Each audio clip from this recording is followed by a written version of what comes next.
As the sun sets on the horizons of Transylvania, we transition from the harrowing walls of Castle Dracula and journey across the seas. We are no longer in the chilling company of Jonathan Harker. Instead, our tale takes a softer yet equally intriguing turn as we are privy to the heartfelt correspondences between two dear friends, Lucy and Mina.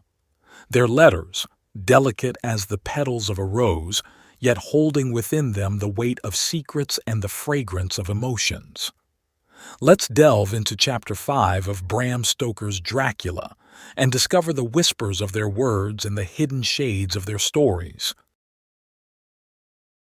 Chapter 5. Letter from Miss Mina Murray to Miss Lucy Westenra. The 9th of May. My dearest Lucy, forgive my long delay in writing, but I have been simply overwhelmed with work. The life of an assistant schoolmistress is sometimes trying. I am longing to be with you, and by the sea, where we can talk together freely and build our castles in the air. I have been working very hard lately, because I want to keep up with Jonathan's studies, and I have been practicing shorthand very assiduously. When we are married, I shall be able to be useful to Jonathan, and if I can stenograph well enough, I can take down what he wants to say in this way and write it out for him on the typewriter, at which also I am practicing very hard. He and I sometimes write letters in shorthand, and he is keeping a stenographic journal of his travels abroad. When I am with you, I shall keep a diary in the same way. I don't mean one of those 2 pages to the week with Sunday squeezed in a corner diaries, but a sort of journal which I can write in whenever I feel inclined. I do not suppose there will be much of interest to other people, but it is not intended for them. I may show it to Jonathan someday if there is in it anything worth sharing, but it is really an exercise book. I shall try to do what I see lady journalists do, interviewing and writing descriptions and trying to remember conversations. I am told that with a little practice, one can remember all that goes on or that one hears said during a day. However, we shall see. I will tell you of my little plans when we meet. I have just had a few hurried lines from Jonathan from Transylvania. He is well, and will be returning in about a week. I am longing to hear all his news. It must be so nice to see strange countries. I wonder if Jonathan and I, shall ever see them together. There is the 10 o'clock bell ringing. Goodbye. Your loving Mina. Tell me all the news when you write. You have not told me anything for a long time. I hear rumors, and especially of a tall, handsome, curly-haired man. Someone has evidently been telling tales. That was Mr. Holmwood. He often comes to see us, and he and Mama get on very well together. They have so many things to talk about in common. We met some time ago a man that would just do for you, if you were not already engaged to Jonathan. He is an excellent party, being handsome, well off, and of good birth. He is a doctor and really clever. Just fancy. He is only 29, and he has an immense lunatic asylum all under his own care. Mr. Holmwood introduced him to me, and he called here to see us, and often comes now. I think he is one of the most resolute men I ever saw, and yet the most calm. He seems absolutely imperturbable. I can fancy what a wonderful power he must have over his patients. He has a curious habit of looking one straight in the face, as if trying to read one's thoughts. He tries this on very much with me, but I flatter myself he has got a tough nut to crack. I know that from my glass. Do you ever try to read your own face?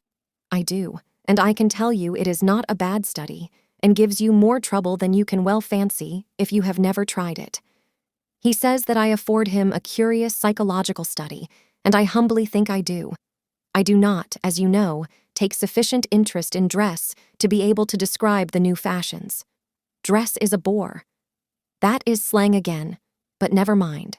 Arthur says that every day. There, it is all out. Mina, we have told all our secrets to each other since we were children. We have slept together and eaten together and laughed and cried together, and now, though I have spoken, I would like to speak more. Oh, Mina, couldn't you guess? I love him. I am blushing as I write, for although I think he loves me, he has not told me so in words. But oh, Mina, I love him. I love him. I love him. There, that does me good. I wish I were with you, dear, sitting by the fire undressing, as we used to sit, and I would try to tell you what I feel. I do not know how I am writing this even to you. I am afraid to stop, or I should tear up the letter, and I don't want to stop, for I do so want to tell you all. Let me hear from you at once, and tell me all that you think about it. Mina, I must stop. Good night.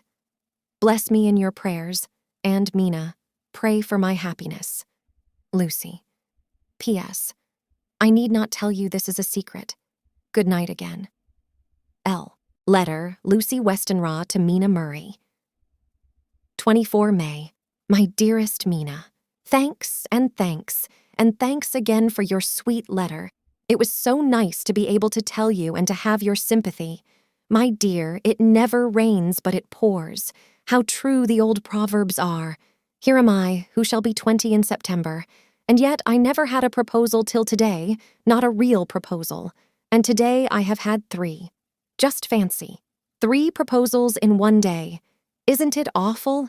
I feel sorry, really and truly sorry, for 2 of the poor fellows. Oh, Mina, I am so happy that I don't know what to do with myself. And 3 proposals.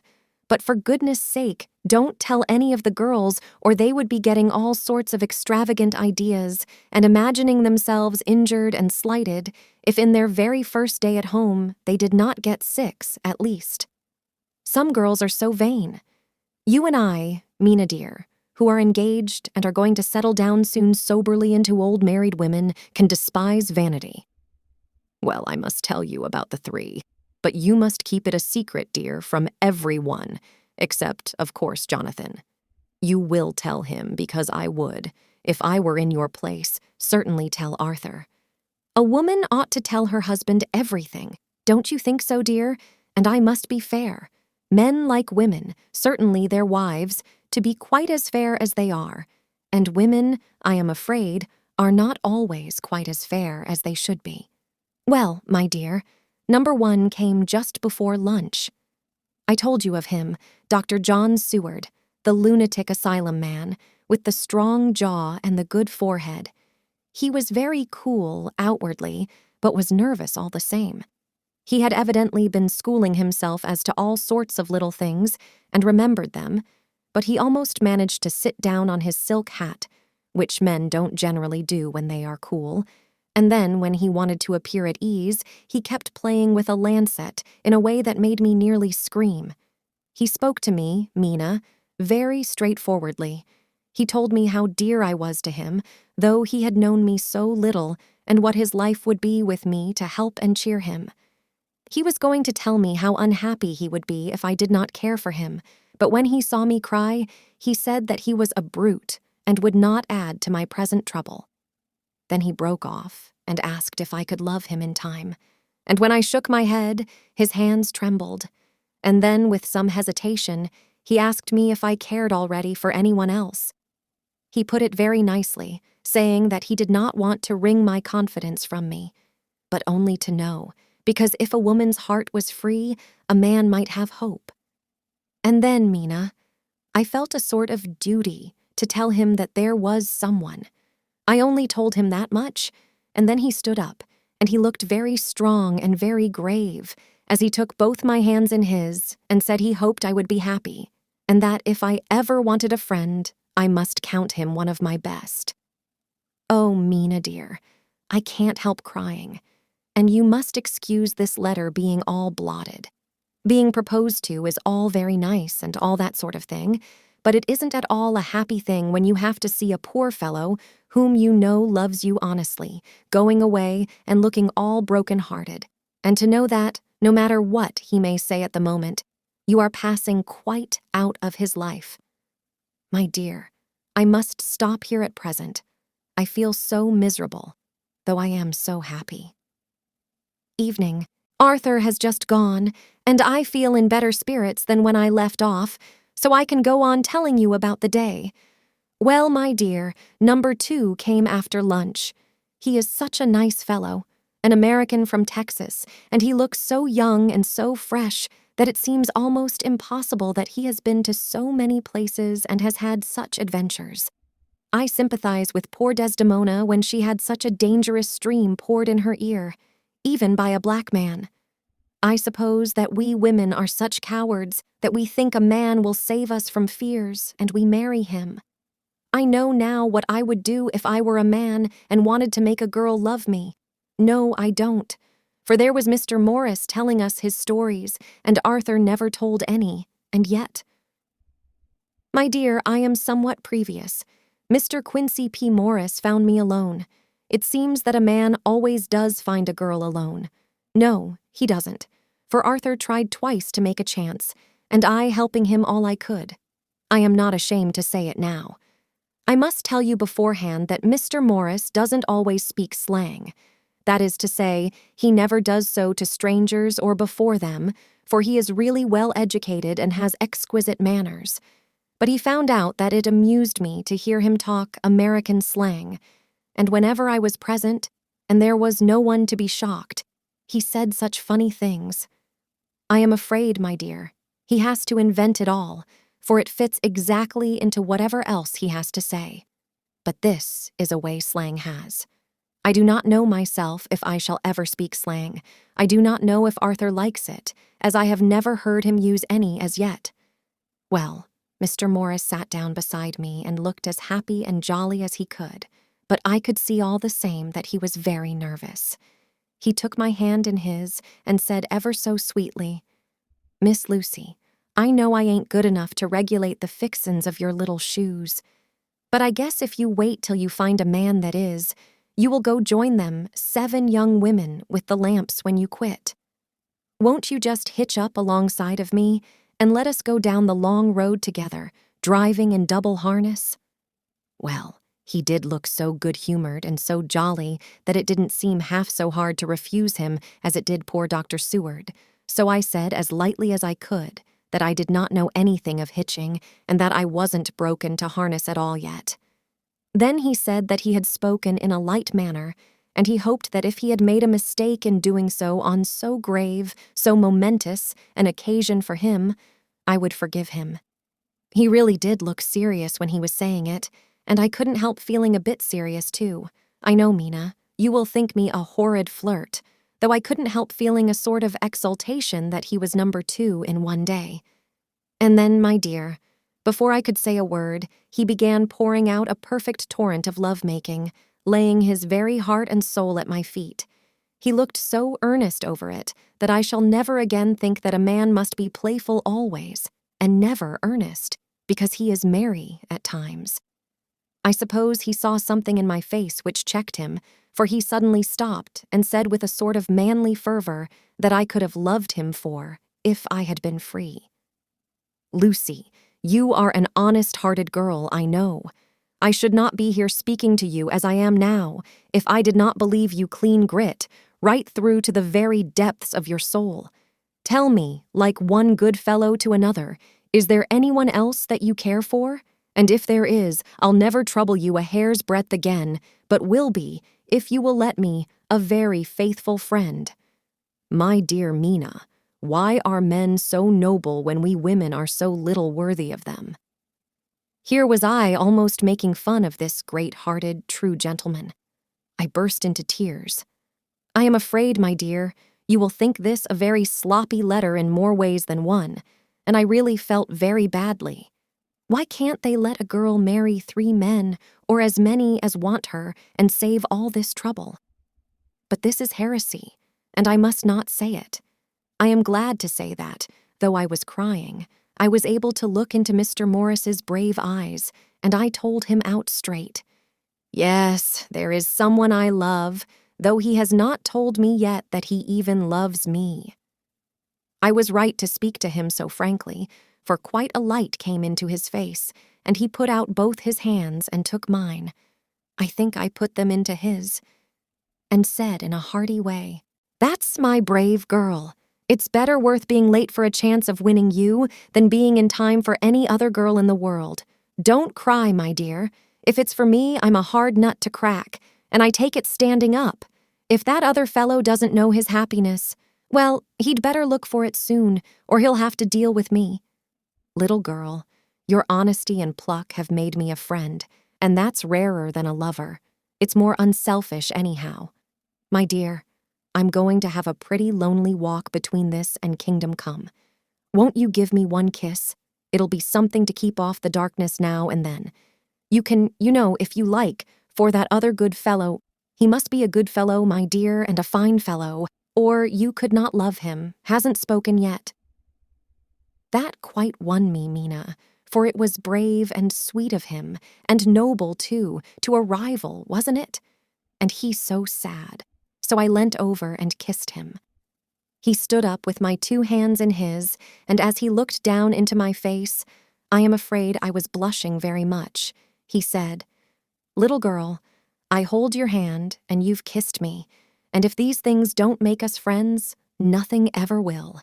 Thank you for your sweet honesty to me, and goodbye."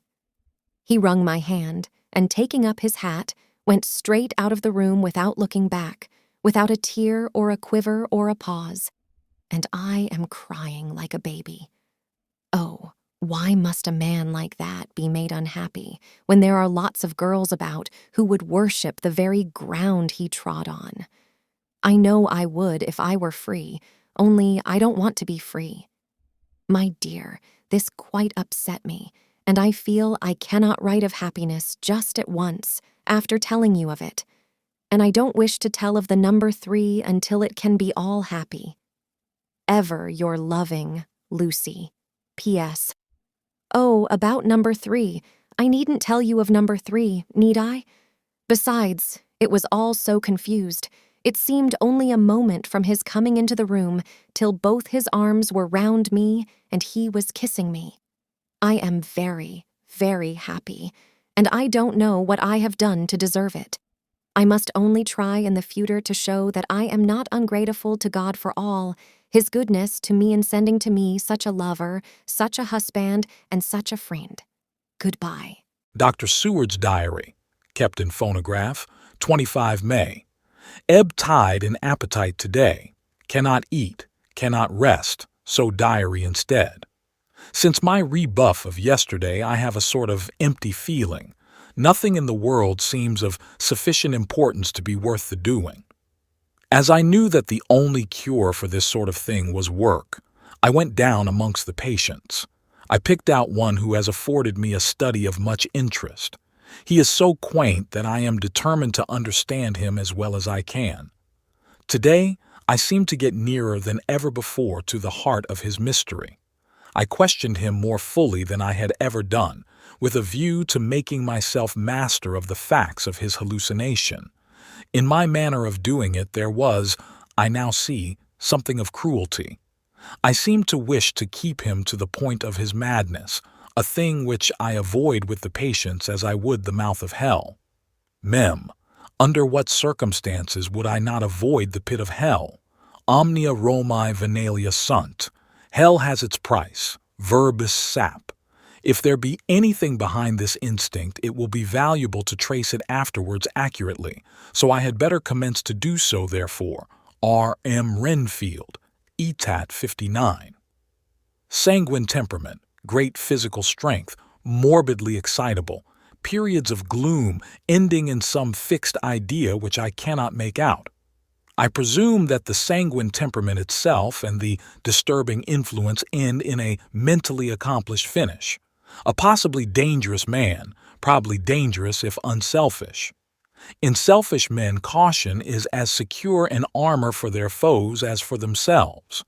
What I think of on this point is, when self is the fixed point, the centripetal force is balanced with the centrifugal. When duty, a cause, etc., is the fixed point, the latter force is paramount, and only accident or a series of accidents can balance it. Letter Quincy P. Morris to Honorable Arthur Holmwood. The 25th of May.